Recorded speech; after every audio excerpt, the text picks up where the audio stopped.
매일 새벽 3시 30분. 알람도 없는데 눈이 떠지는 72세 할머니가 계십니다. 다시 잠들려 해도 잠이 안 와서 아침까지 뒤척이다 일어난다고 합니다. 혹시 여러분도 새벽 3시에서 4시 사이에 자꾸 깨신가요? 한번 깨면 다시 잠들기 어려우신가요? 낮에는 피곤한데 정작 밤에는 또 똑같이 깨신가요? 서울수면센터 연구에 따르면 65세 이상 어르신 10명 중 6명이 새벽 각성으로 고통받고 있다고 합니다. 특히 새벽 3시에서 4시에 집중적으로 깨는 현상은 단순한 불면증이 아니라 우리 몸이 보내는 중요한 신호일 수 있습니다. 오늘은 첫째, 새벽 3시에서 4시에 깨는 의학적 원인과 몸의 신호. 둘째, 다시 잠들기 위한 과학적 방법과 호흡법. 셋째, 새벽 각성을 예방하는 저녁 루틴과 수면 환경 만들기를 알려드리겠습니다. 이 영상을 끝까지 보시면 오늘 밤부터 새벽까지 푹 주무실 수 있는 방법을 찾으실 수 있습니다. 시작하기 전에 저희 채널을 응원하는 마음으로 구독 버튼을 눌러주시면 큰 힘이 되겠습니다. 늘 감사합니다. 먼저 새벽 3시에서 4시에 깨는 의학적 원인과 몸의 신호에 대해 알아보겠습니다. 왜 하필 새벽 3시에서 4시 사이일까요? 이 시간대에는 우리 몸에 특별한 변화가 일어납니다. 첫째, 코르티솔 호르몬의 이상 분비가 주범입니다. 코르티솔은 스트레스 호르몬으로도 알려져 있는데 정상적으로는 새벽 6시경부터 서서히 올라가야 합니다. 하지만 만성 스트레스나 우울증이 있으면 새벽 3시경에 미리 치솟습니다. 분당차병원 정신건강의학과 연구에 따르면 새벽 각성을 겪는 어르신의 75%가 코르티솔 분비 시간이 3시간 앞당겨져 있었습니다. 특히 배우자 사별, 은퇴 후 우울감, 자녀 걱정 등의 스트레스가 있는 분들에게서 많이 나타났습니다. 둘째, 혈당 저하가 잠을 깨웁니다. 저녁을 일찍 드시거나 적게 드신 경우 새벽에 혈당이 떨어집니다. 혈당이 70mg/dl 이하로 떨어지면 우리 몸은 위기 상황으로 인식하고 아드레날린을 분비해 잠을 깨웁니다. 특히 당뇨약을 드시는 분들은 더 주의하셔야 합니다. 저녁 인슐린 용량이 과다하거나 저녁 식사를 거르면 새벽 저혈당으로 깰 수 있습니다. 식은땀이 나거나 가슴이 두근거리면서 깬다면 혈당을 체크해 보세요. 셋째, 수면 호르몬 멜라토닌 부족입니다. 나이가 들수록 멜라토닌 분비가 줄어듭니다. 20대의 절반 수준까지 떨어집니다. 멜라토닌이 부족하면 깊은 잠을 유지하기 어려워 작은 자극에도 쉽게 깹니다. 강북 삼성병원 수면클리닉 연구에서 새벽 각성 환자의 멜라토닌 수치를 측정한 결과 정상인의 30% 수준이었습니다. 특히 낮에 햇빛을 충분히 보지 못하는 분들에게서 더 심했습니다. 넷째, 숨은 질병의 신호일 수 있습니다. 수면 무호흡증이 있으면 새벽에 자주 깹니다. 콧골이가 심하고 낮에 졸리며 아침에 두통이 있다면 의심해 보세요. 전립선 비대증으로 인한 야간뇨도 원인이 될 수 있습니다. 새벽에 소변이 마려워 깬 후 다시 못 자는 경우가 많습니다. 갑상선 기능 이상도 확인이 필요합니다.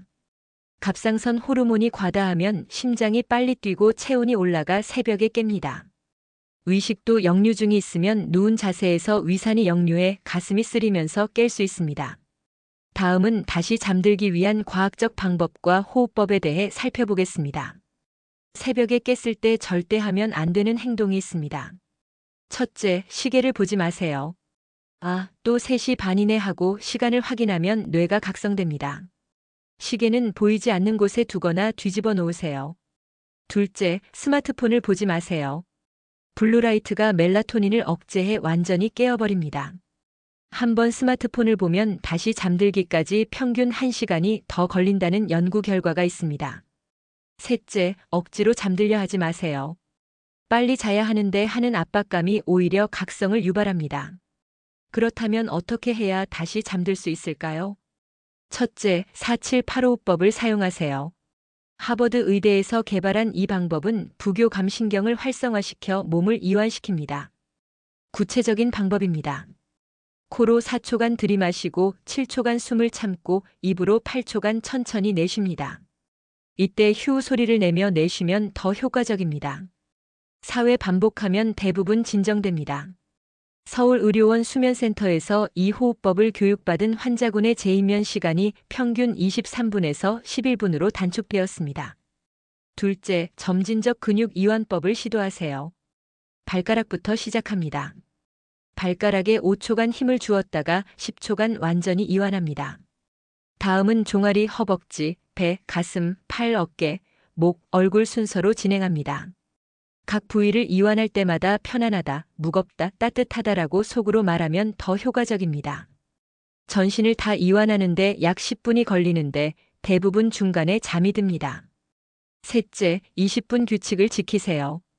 20분 동안 잠이 안 오면 침실을 나가세요. 거실에서 독서나 명상을 하다가 졸리면 다시 침실로 들어가세요. 이렇게 하면 뇌가 침실 수면이라고 학습합니다. 단, 밝은 불은 켜지 마세요. 어두운 조명에서 지루한 책을 읽는 것이 좋습니다. TV는 보지 마세요. 빛과 소리 자극이 각성을 유발합니다. 넷째, 온도 조절 방법입니다. 체온이 떨어져야 잠이 옵니다. 새벽에 깼을 때 이불을 살짝 걷어 발을 시원하게 하세요. 발에서 열이 빠져나가면서 체온이 내려가 다시 졸립니다. 방 온도는 18에서 20도가 적당합니다. 너무 덥거나 추우면 자주 깹니다. 가습기를 사용해 습도를 40에서 60%로 유지하는 것도 중요합니다. 마지막으로 새벽 각성을 예방하는 저녁 루틴과 수면 환경 만들기를 설명드리겠습니다. 새벽 각성을 막는 저녁 루틴이 있습니다. 첫째, 저녁 식사 시간과 양을 조절하세요. 저녁은 취침 3시간 전에 끝내세요. 너무 배부르거나 배고프면 새벽에 깹니다. 저녁은 점심의 70% 정도만 드세요. 특히 탄수화물을 적당히 드세요. 현미밥 반 공기 정도가 적당합니다. 탄수화물이 트립토판을 뇌로 보내 멜라토닌 생성을 돕습니다. 단, 당뇨가 있으신 분은 의사와 상담 후 조절하세요. 둘째, 취침 2시간 전 목욕법입니다. 38에서 40도 미지근한 물에 15분간 반신욕하세요.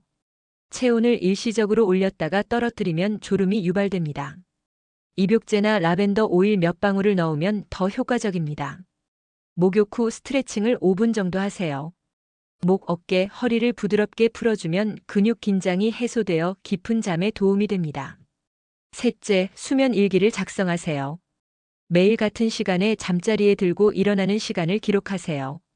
새벽에 깬 시간과 다시 잠든 시간도 적으세요. 전날 카페인 섭취, 운동, 스트레스 정도도 함께 기록합니다. 2주간 기록하면 패턴이 보입니다. 어떤 날 잘 잤는지, 어떤 행동이 새벽 각성을 유발했는지 알 수 있습니다. 이 정보로 자신만의 수면 전략을 세울 수 있습니다. 넷째, 침실 환경을 최적화하세요. 암막 커튼을 설치하세요.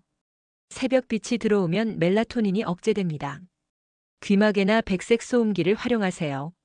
작은 소리에도 민감한 분들에게 도움이 됩니다. 침구류도 중요합니다. 베개 높이가 맞지 않으면 목이 불편해 자주 깹니다. 옆으로 자는 분은 어깨 높이, 똑바로 자는 분은 6 내지 8cm가 적당합니다. 오늘 배우신 3가지 핵심 내용을 다시 정리해 드립니다. 첫째, 새벽 각성은 코르티솔, 혈당, 멜라토닌 문제일 수 있으니 원인을 파악하세요. 둘째, 478호흡법과 근육 이완법으로 다시 잠들 수 있습니다. 셋째, 저녁 루틴과 수면 환경 개선으로 새벽 각성을 예방하세요. 오늘부터 바로 실천하실 한 가지는 침실에 시계를 보이지 않는 곳에 두고 478호흡법을 연습해 보시는 것입니다. 영상이 도움이 되셨다면 구독 버튼을 꼭 눌러주시고 소중한 분들에게 새벽 불면증 해결법을 공유해 주십시오. 궁금한 점은 댓글로 남겨주세요. 다음에도 더욱 알차고 유익한 정보로 찾아뵙겠습니다. 다음 시간에는 무릎 아파서 못 걷겠다는 분들께 의자에 앉아 하는 걷기 운동으로 찾아뵙겠습니다. 시청해 주셔서 정말 감사합니다.